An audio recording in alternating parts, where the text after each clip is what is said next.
Hello class, once again I am back with my new video for your math class. So today I will first take the doubt related to this topic, especially square root. Then I will take the next topic. Okay, first doubt is from a student. I don't know his actual name.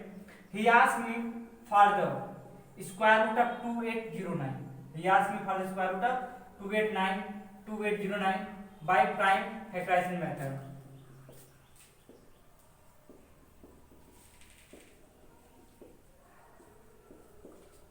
Okay तो मुझसे एक student ने पूछा कि 2809 का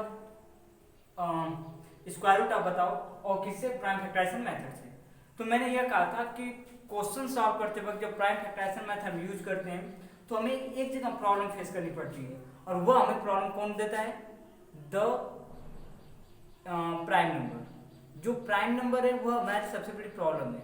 सो जितने भी square prime number के हैं हम सीधा सीधा उसको याद रखना पड़ेगा, उसके अलावा कोई और ऑप्शन नहीं है, ठीक है। और उसके अलावा कोई और मेथड भी नहीं कि आप उसको कैंसिल कर सकते हो, क्योंकि प्राइम नंबर से जब डिवाइड होंगे तो प्राइम नंबर स्पेशली वो लाना पड़ेगा। अगर देखा जाए तो 2809 का जो प्राइम फैक्टराइजेशन होगा 53 से स्टार्ट होगा, क्योंकि इसका क्या है, स्क्वायर है। तो अगर देखा तो डिवाइड हम कर लेते हैं 2809 553, पहले कितने टाइम 5 टाइम, तो 5 से 15 265 हो जाएगा, ठीक है। यहाँ बचेगा 5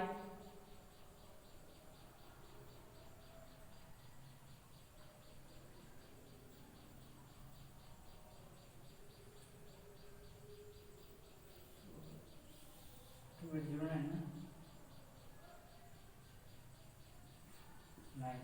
3 टाइम मीन्स 53 से डिवाइड कर तो 153 टाइम 9 टाइम जाएगा, और फिर 153 से फिर डिवाइड करोगे तो फिर 1 टाइम। तो इसका मतलब ये हुआ कि 2809 जो है वो हो जाएगा 53 इंटू 53, या अंडर रूट आप जब करोगे तो हो जाएगा 2809 equal to under root 53 into 53 means कितना 53। और मैंने शुरुआत में वीडियो में बता रखा था कि जब भी आपको प्राइम नंबर का अगर आपसे पूछता है स्क्वायर रूट तो सिंपल सी बात, एक तरह से वो बहुत टफ टास्क बन जाता है, क्योंकि प्राइम नंबर के जनरली लोग स्क्वायर याद नहीं रखते हैं, क्योंकि मोस्टली जो नंबर आते हैं, क्या नाम है, मोस्टली जो नंबर हमारे पास आते हैं परफेक्ट स्क्वायर जो मीन परफेक्ट स्क्वायर नंबर मिलते हैं वो मोस्टली क्या होते हैं कि वो कंपोजिट नंबर से डिवाइड होने वाले रहते हैं। ऐसा नहीं होता कि बस इवन नंबर डिवाइड होंगे, वैसे प्राइम फैक्टराइजेशन में इवन नंबर से डिवाइड करते हैं, बट वो कंपोजिट नंबर की तरह फॉर्म में बने होते हैं। लेकिन कुछ जो परफेक्ट स्क्वायर बनते हैं प्राइम नंबर के, ठीक है, वो थोड़े से प्रॉब्लम करते हैं, तो आपको याद रखना पड़ेगा। जैसा कि आप जानते हो 53 क्या है, प्राइम नंबर है, इसीलिए आपको टफ लग रहा होगा इसको सॉल्व करना, तो इसका आंसर ये आएगा। क्लियर? उसके बाद हमसे एक स्टूडेंट और क्वेश्चन पूछ रखा है, तो मैं पहले उन क्वेश्चन को सॉल्व कर लेता हूँ, उसके बाद जो भी रहेंगे बाकी सब प्रॉब्लम मैं उसके बाद डील करूंगा।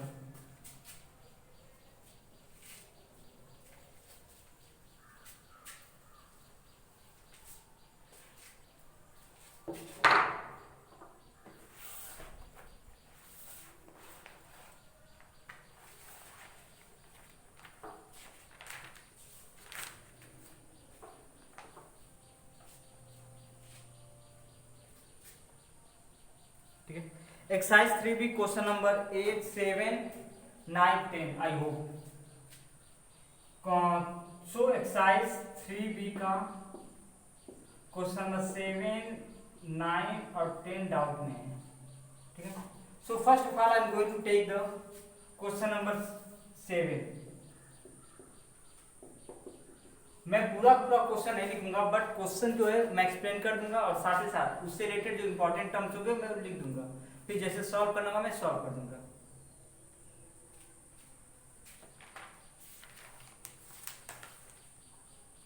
Okay, question number 7 is given. There are 2916 plant in A garden. कर एक गार्डन है जिसमें 2916 मीन 2916 प्लांट्स लगे हुए हैं। Okay, These plants are to be planted in such a way that each row contain as many plant as the number of row। कह रहा है कि हमें इस प्लांट को ऐसे ढंग से लगाया गया है, या इस प्लांट को ऐसे ढंग से लगाना है, वैसे लगा होगा पर क्वेश्चन के हिसाब से लगाइए, तो लगाया गया है कि जितने रो हैं, ठीक है, उतना ही एक रो में क्या है प्लांट्स लगे हैं। जैसे आप स्कूल की लाइन लगती है प्रेयर की ना, तो होता क्या है, जितनी लाइन लगेंगी एक लाइन में उतना ही स्टूडेंट है, means number of row is equal to the number of student in a row. एक रो में उतना ही बच्चे हैं जितनी लाइन लगी हैं, या जितनी लाइन लगी है एक रो में उतना ही बच्चे हैं। Clear? So question is given, find the number of row and the number of plant in each row. हमें यह बताना है कितना रो मतलब कितनी क्यारी या कितनी लाइन लगेगी, और एक क्यारी या एक लाइन में कितने प्लांट आएंगे, हमें यह बताना है। तो उसको पहले थोड़ा सा ध्यान रखते हैं कैसे क्वेश्चन ऐसे सॉल्व होते हैं। जैसे सपोज कर लो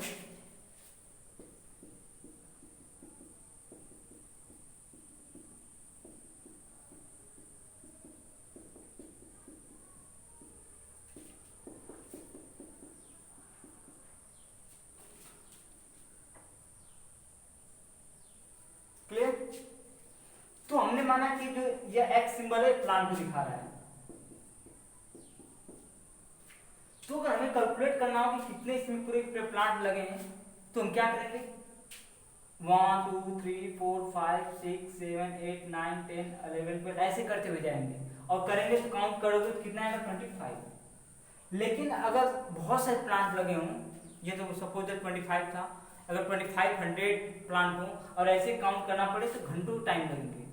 तो हम कैसे कैलकुलेट करते हैं जल्दी, कैसे, how can we calculate it quickly in the short interval of time, कम समय में जल्दी कैसे इसको हम कैलकुलेट कर सकते हैं। इसके लिए हमें करना क्या होता है कि रूल यह कहता है कि आप पहले एक रो की काउंट कर लो कितने उसमें है, इसमें कितने हैं 5।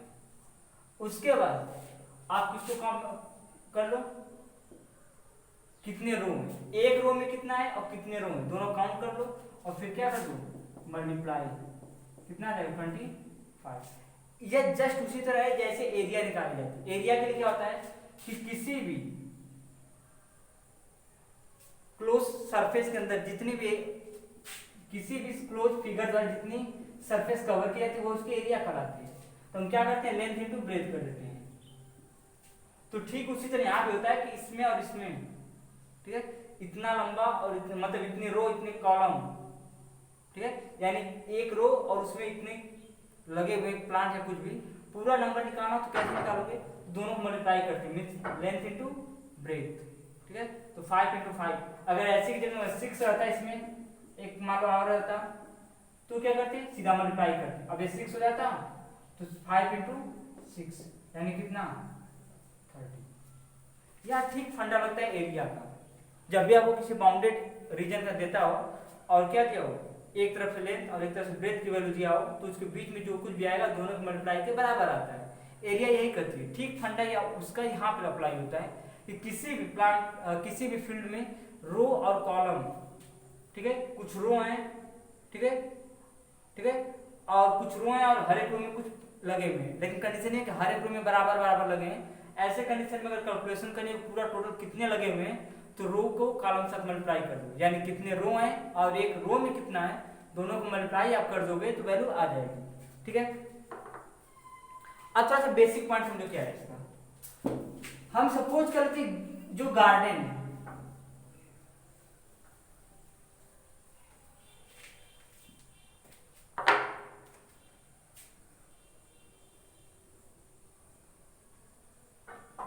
इतना बड़ा प्लांट है, प्लॉट है गार्डन का, हम सपोज कर लेते हैं इसमें, ठीक है, इस तरह करते बहुत हैं। हम मान लेते हैं यक्स क्या है रो। क्वेश्चन कर रहा है कि यक्स क्या होंगे, प्लांट की रो भी होंगे,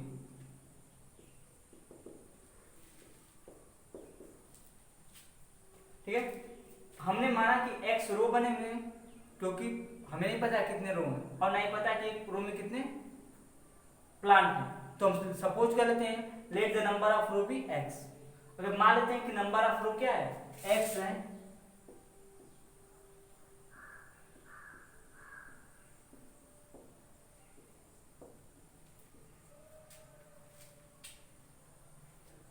then number of plants in row equal to X. ये अभी उतना ही होगा क्योंकि क्वेश्चन में दे रखा है कि किसी गार्डन, किसी प्लॉट में, कोई गार्डन है उसमें जो प्लांट लगाए गए इस बेसिस पर लगाए गए हैं कि जितने रो हैं उतना ही एक रो में प्लांट लगे हैं, यानी जितनी क्यारियां बनी हुई हैं एक क्यारी में उतना ही फूल या प्लांट लगे हुए हैं। तो हमने माना एक्स रो है, एक्स एक रो में क्या है, प्लांट है। ठीक है, इस तरह मान लो एक रो यह है, एक रो यह है, एक रो यह है, इसके पीछे प्लांट लगे हुए, इसमें लगे हैं प्लांट, इस वाले रो में, इस वाले रो में, इस वाले रो में, इस वाले में, इस वाले में और इस वाले में, और सब में बराबर लगे। ठीक है, अगर टोटल नंबर है काइंड क्वेश्चन, अगर टोटल नंबर ऑफ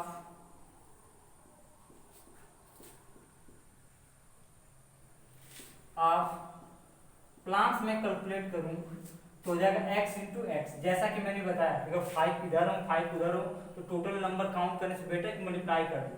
ठीक है, ध्यान रखोगे सिंपल सा फॉर्मूला एरिया कैसे होता है। जब किसी भी बाउंड्री, किसी भी, ठीक है, किसी भी प्लॉट के अंदर कुछ भी नंबरिंग पूछता है तो एरिया के हिसाब से उसको करते हैं।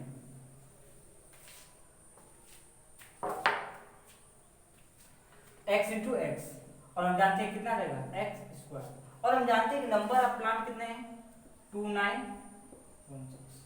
ये हमारा क्या एक्स स्क्वायर की वैल्यू कितना है, लेकिन हमें क्वेश्चन में एक्स वैल्यू चाहिए क्योंकि एक्स निकालेंगे तो रो भी मिल जाएगा और एक्स निकालेंगे तो एक रो में प्लांट भी मिल जाएंगे। क्लियर, तो हम एक्स निकालते हैं, ये स्क्वायर है, और जब स्क्वायर को रिमूव करते हैं तो क्या करते हैं स्क्वायर रूट, और जब उधर का स्क्वायर रूट करोगे इधर का भी स्क्वायर रूट करोगे, एक्स स्क्वायर का स्क्वायर रूट एक्स हो जाएगा, और इसका हमें कैलकुलेट करना पड़ेगा, और इसका हमें क्या करना पड़ेगा कैलकुलेट करना पड़ेगा क्योंकि हम डायरेक्टली नहीं जानते। तो प्राइम फैक्टराइजेशन मेथड से चाहो, अभी क्वेश्चन प्राइम फैक्टराइजेशन पे है तो प्राइम फैक्टराइजेशन मेथड का अप्लाई कर दूं। ये हो जाएगा 2916, पहले 2 से, लास्ट में 2 6 से तो डिवाइड होता है 2 से, मतलब पूरा पूरा नंबर 2 से डिवाइड हो रहा है। 1 time, after that 4 time, 1 11, 5 time, 8 time, फिर 2 टाइम, 7 2 9। ओके, नाउ 3 से डिवाइड हो सकता है क्योंकि 7 to 9, 7 to 9 और 9 plus 9 18, 18 is divisible by 3, so this number will also divisible by 3।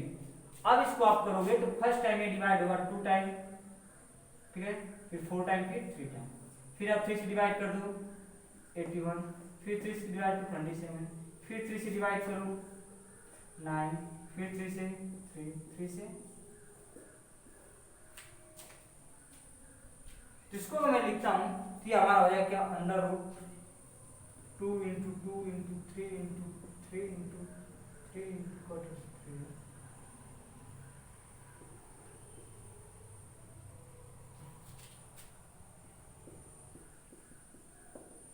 X. Clear, और हम जानते हैं कि हर एक में से, हर एक पेयर में से एक बार निकलता है प्राइम फैक्टराइजेशन रूल के हिसाब से। यहां से क्या बाहर निकलेगा 1 2 बार, फिर यहां से 1 3 बार, फिर यहां से 1 3 बार, फिर यहां से 1 3 बार। सो मल्टीप्लाई दैट 2 3 या 6। आप एक ही बार पूरा मल्टीप्लाई मत करो, पार्ट पार्ट करो, इसका आपस में, इसका आपस में 9, कितना रहेगा 50। x की वैल्यू आ गई, इसका मतलब हुआ कि नंबर ऑफ रोज भी x 54 है और number of plant in a रो भी कितने हैं 54 है। ठीक है, इस तरह से क्वेश्चन ऐसे किए जाते हैं। जब भी आपको क्वेश्चन ये दे कि किसी भी प्लाट में कुछ प्लांट लगे हैं या किसी भी ग्राउंड में कुछ बच्चे खड़े हैं और इस तरह से खड़े हैं कि जितने उनके रो हैं एक रो में उतना ही बच्चे हैं, तो बताओ टोटल बच्चों की संख्या क्या होगी। तो हम सपोज कर लेते हैं कि नंबर ऑफ रो x है और एक रो में जो बच्चे हैं वो भी x है, क्योंकि दोनों सेम सेम दे रखा है। तो टोटल नंबर क्या होता है उनके मल्टीप्लाई के बराबर है, x into x means x square. अब उसकी वैल्यू के साथ बराबर कर दो। ठीक वैसे यहाँ पे कि हमें दे रखा है कि पूरे प्लांट में इतने प्लांट लगे हुए हैं और कंडीशन ये जितना रो है उतना ही कॉलम भी है। कॉलम मतलब एक रो में जितने आते हैं उनको कॉलम बोलते हैं। ठीक है, तो जितने रो है एक रो में उतना है प्लांट है। क्लियर? तो हम मान लेते हैं let the number of rows be X. मान लो कि रो की संख्या कितनी है एक्स है, then number of plant in a row, एक रो में प्लांट कितने होंगे एक्स होंगे। क्वेश्चन के according total number of plants अगर निकालता हूं तो वो x इंटू एक्स हो जाएंगे, मीन्स एक्स स्क्वायर, और इसकी वैल्यू किसके बराबर दिया है 2916 की। हमें पता है कि हमें वैल्यू चाहिए किसका x का, यहाँ पे दिया किसकी वैल्यू एक्स स्क्वायर की, यानी स्क्वायर को रिमूव करना होगा, और स्क्वायर को रिमूव करना मतलब स्क्वायर रूट करना पड़ेगा। तो स्क्वायर रूट करोगे राइट साइड का तो लेफ्ट साइड भी करना पड़ेगा। ध्यान ये रखोगे जो हम काम लेफ्ट में करते हैं वही काम राइट में, जो काम राइट में वही काम लेफ्ट में। ऐसा नहीं कि राइट में करोगे तो लेफ्ट में नहीं और लेफ्ट में करोगे तो राइट में नहीं, अगर ऐसा आप करते हो तो आंसर गलत जाएगा। मैंने राइट साइड का स्क्वायर रूट किया क्योंकि एक्स स्क्वायर एक्स में चेंज करना था, तो हमने इधर का भी कर दिया। अब इसका भी स्क्वायर रूट कर दो, ठीक है। अब जब करोगे इसका प्राइम फैक्टराइजेशन सॉल्व कर दो, ये इसका प्राइम फैक्टराइजेशन है, लिख दो। और उसके बाद मैंने बताया था हर एक पेयर में से एक एक बार निकलता है, तो एक पेयर 2 का है, 2 निकल गया। 3 पेयर्स ऑफ 3 के 3 पेयर्स हैं तो 3 बाहर निकल जाएंगे। अब मल्टीप्लाई ना कर लेना, लास्ट में आंसर कितना देगा 54। This is the pattern how to solve a question relating to the row and column. I hope कि समझ में आया होगा। अगर आपको नहीं समझ में आएगा तो पूछ सकते हो, उसमें कोई डाउट नहीं है, कोई दिक्कत वाली बात नहीं है।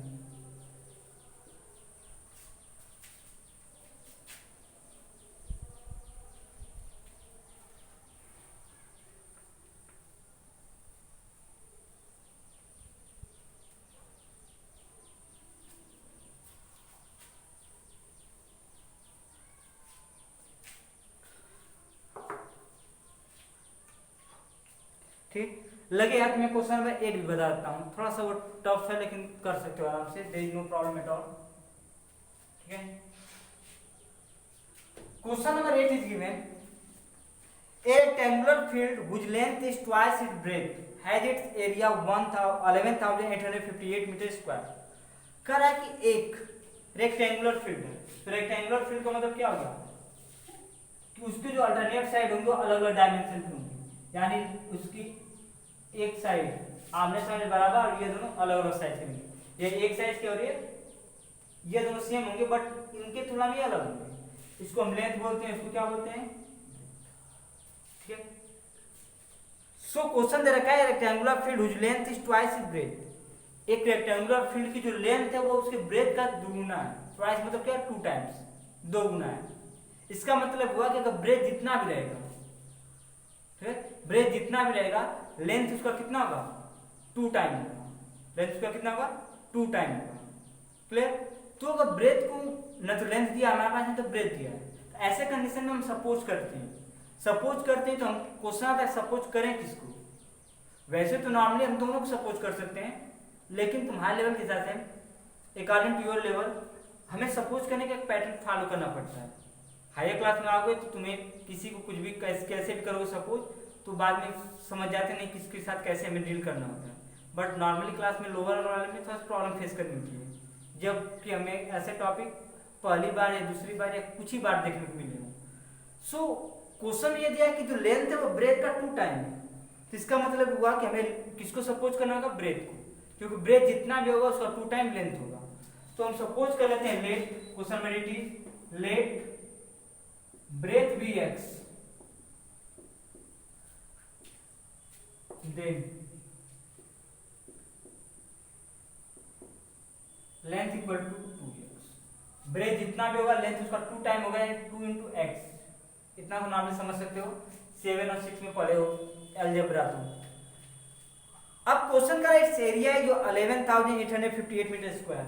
एरिया में कितना दे रखा है 11,858 metre square. Clear? So question अगर एरिया हमसे पूछ रहा है कि लेंथ और ब्रेथ बताओ कितना कितना रहेगा, तो क्वेश्चन ये आता है कि क्वेश्चन को हम स्टार्ट कैसे करें। तो हमें एरिया दे रखा है, इसका मतलब ये हुआ कि क्वेश्चन में हमें एरिया का फार्मूला अप्लाई करना पड़ेगा। क्वेश्चन में जो जिसकी वैल्यू दिया होता है फार्मूला हम उसी के हिसाब से अप्लाई करते हैं। यहाँ एरिया दे रखा है, इसका मतलब ये हुआ कि क्वेश्चन में एरिया का अप्लाई करना पड़ेगा। अगर मैं अप्लाई करूं तो हो जाएगा area equal to area of rectangle. अगर बात करें तो होता है लेंथ इनटू ब्रेथ। लेंथ कितना है 2x है, ब्रेथ कितना है x है, एरिया कितना दे रखा है 11,858। अगर मैं मल्टीप्लाई करूं इसका तो हो जाएगा 2x², यहाँ 2 है, यहाँ कुछ नहीं तो 1 होगा, 2 1 जा 2x × x x², और ये हो जाएगा 11,858 मीटर स्क्वायर। हम जानते हैं लेंथ और ब्रेथ में सबसे बड़ी प्रॉब्लम x की है। अगर x हमें मिल जाता तो हमें लेंथ भी मिल जाता और ब्रेथ भी। तो हम x की वैल्यू कैलकुलेट करते हैं। तो x की वैल्यू को चाहिए, यहाँ x² पहले दिया है, तो पहले x² का वैल्यू देखते हैं कितना आता है, उसके बाद x की, क्योंकि 2x² की वैल्यू इतना है, ना कि x² की वैल्यू। तो पहले हम x² की वैल्यू निकालते हैं। ये इधर मल्टीप्लाई में है, इधर आएगा तो डिवाइड में, 11,858/2। अब डिवाइड आप करो 5 टाइम, फिर 1 ना 18, 9 टाइम, फिर 2 और 9, ये x² की वैल्यू। क्वेश्चन में हमें x की वैल्यू चाहिए, तो सिंपल सी बात हमें क्या करना पड़ेगा, स्क्वायर रूट। स्क्वायर दिया है, हमें उसका बेस चाहिए, तो मतलब हमें स्क्वायर रूट करना पड़ेगा, यानी हमें राइट साइड का स्क्वायर रूट करना पड़ेगा। अगर आप राइट साइड का स्क्वायर रूट करते हो तो लेफ्ट साइड का भी करोगे, क्योंकि एक तरफा, ठीक है, यूनिलेटरल, ठीक है, एक तरफा एक विपक्षी, ठीक है, हम चेंजिंग नहीं करते, चेंजिंग बायलेटरल होता है, दोनों तरफ से किया जाता है, जो इधर करेंगे वही इधर करेंगे। इसकी वैल्यू क्या देंगे x, और इसकी वैल्यू तुम्हें पता ही नहीं है क्या होगी, हम कैलकुलेट कर लेते हैं। ये एक्चुअल में क्वेश्चन जो है आपका प्राइम फैक्टराइजेशन मेथड पे, तो प्राइम फैक्टराइजेशन पे करोगे, लेकिन ध्यान ये रखोगे कि अगर आप इस क्वेश्चन को एग्जाम में करोगे तो डिवीजन मेथड करना, क्योंकि डिवीजन मेथड इससे कहीं इजी पड़ेगा। क्योंकि नॉर्मली ये माना जाता है कि अगर आप प्राइम फैक्टराइजेशन मेथड यूज करते हो तो 1000 2000 यहाँ तक अगर नंबर है स्क्वायर में तभी आप अप्लाई करो, या क्वेश्चन में अगर स्पेशली दे या दे कि नहीं मल्टीप्लाई करो डिवाइड करो, किसको मल्टीप्लाई करें किसको डिवाइड करें परफेक्ट स्क्वायर बनाने के लिए, तब आप प्राइम फैक्टराइजेशन अप्लाई करो। वरना अगर 2000 से ऊपर के नंबर हैं तो सिंपल सी बात है आप डिवीजन मेथड पे ले जाओगे। यह क्वेश्चन स्पेशली बिलोंग करता है प्राइम फैक्टराइजेशन वाले टॉपिक से, इसलिए मैं क्या अप्लाई करूंगा, प्राइम फैक्टराइजेशन मेथड। क्लियर? सो 5929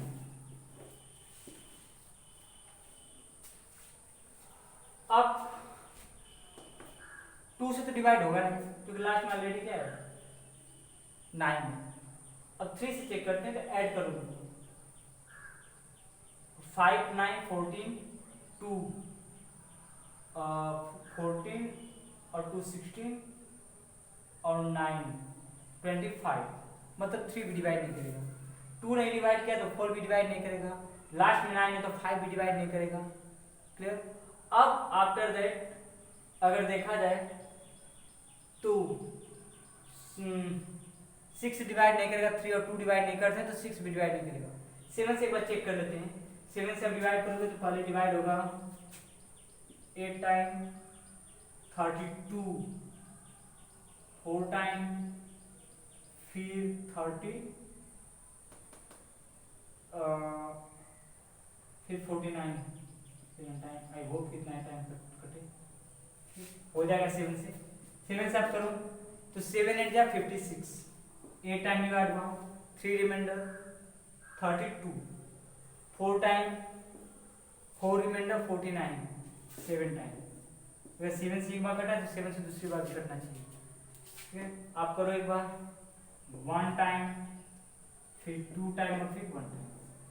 अब 121, अब इसको सिंपल बात है 7 से हो गया है, अब 8 से होगा नहीं, 2 से नहीं होगा तो 8 से भी नहीं होगा, 9 3 से नहीं होगा तो 9 से भी नहीं होगा, 10 से होगा नहीं, 11 चेक करो, 11 से 11 टाइम कटेगा, 11 से फिर 1 टाइम। इसका मतलब हुआ कि x की जो वैल्यू है वो हमारी हो जाएगी अंडर रूट 7 × 7 × 11 × 11, ये जगह 7 × 11 दैट इज 77, और भी क्या मीटर है। तो हमें x की वैल्यू आ गई, x हमारा क्या है ब्रेथ है।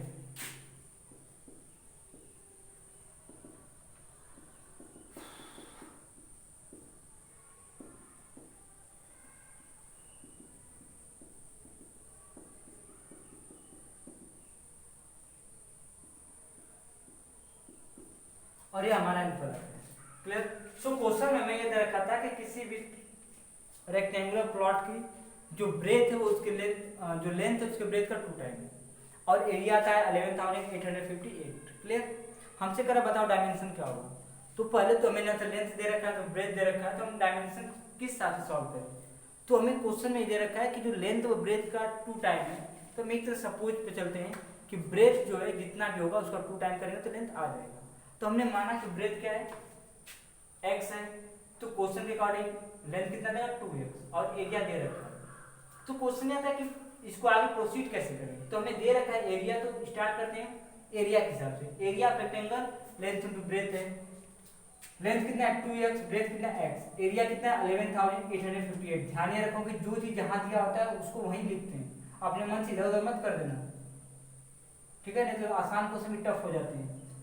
ये क्या है 2x स्क्वायर की वैल्यू इतनी है, हमें पता है कि x की वैल्यू चाहिए, x की मतलब x स्क्वायर किया तो हमें x निकालना पड़ेगा, लेकिन उससे पहले हमें 2 को हटाना पड़ेगा क्योंकि 2x स्क्वायर की वैल्यू इतनी है, x स्क्वायर की वैल्यू नहीं है। तो हम x स्क्वायर की वैल्यू जब चाहिए 2 से डिवाइड कर देंगे, ये इतना है, ये तो x स्क्वायर की वैल्यू है, लेकिन हमें चाहिए अगर x की वैल्यू तो स्क्वायर को हटाना पड़ेगा, और स्क्वायर को हटाने के लिए हम क्या करते हैं स्क्वायर रूट करते हैं।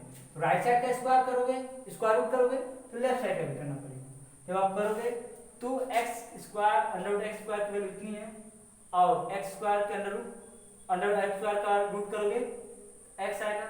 अब इसका हम कर देते हैं प्राइम फैक्टराइजेशन मेथड से आप करोगे इस तरह से। और ध्यान रखो प्राइम फैक्टराइजेशन मेथड करते वक्त थोड़ा सा पेशेंस रखते हैं, क्या रखते हैं पेशेंस, ठीक है, जल्दीबाजी नहीं करते हैं करते वक्त क्वेश्चन। तो इसका कितना आएगा x वैल्यू 77, लेंथ हो गई 77, ब्रेथ हो गया कितना 154।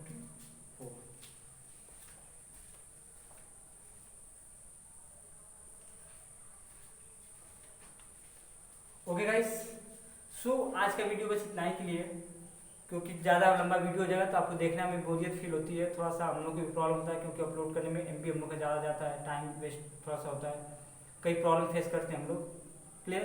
तो मैं आज के लिए इतना ही कर रहा हूँ, बाकी जितने भी क्वेश्चन रहेंगे 2 क्वेश्चन इसके बाकी हैं और बाकी जो भी टर्म्स और क्वेश्चन है, ठीक है, I will take in the next video. Okay, thanks you all, and if you have any type of doubt you may ask in the YouTube comment box or in the WhatsApp group. Okay, thanks to all once again.